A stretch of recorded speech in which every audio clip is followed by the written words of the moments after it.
पिया करूं तू घोट के मर जागी।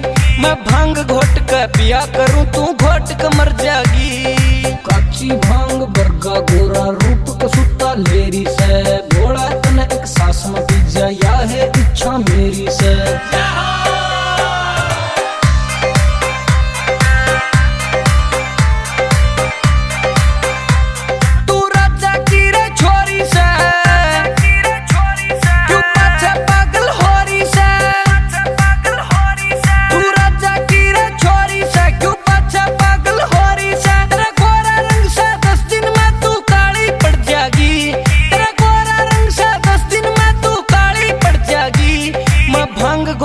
पिया करूं तू घोट के मर जागी। मैं भांग घोट के पिया करूं तू घोट के मर जागी। शमशान घाट में डेरा से उड़ भूता का बसेरा से, तू कुकर ढूंढ बसावेगी यो भोला सच्ची कह से।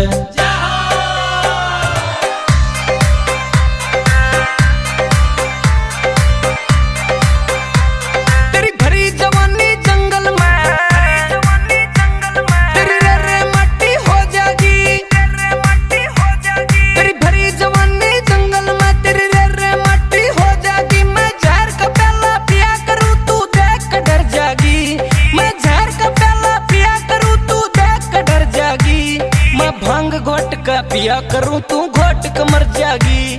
मैं भांग घोट का पिया करूं तू घोट के मर जागी। दो साल मंगेगी मेरे कंबल तक भी पास नहीं, तू साहूकार गुजारे आड़ी 1748 नहीं।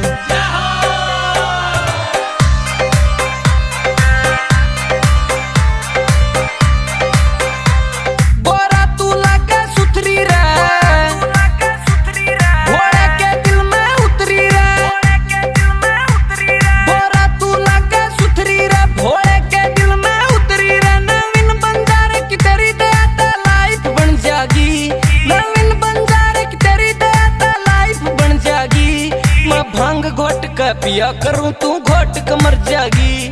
मैं भांग घोट का पिया करूं तू घोट के मर जागी।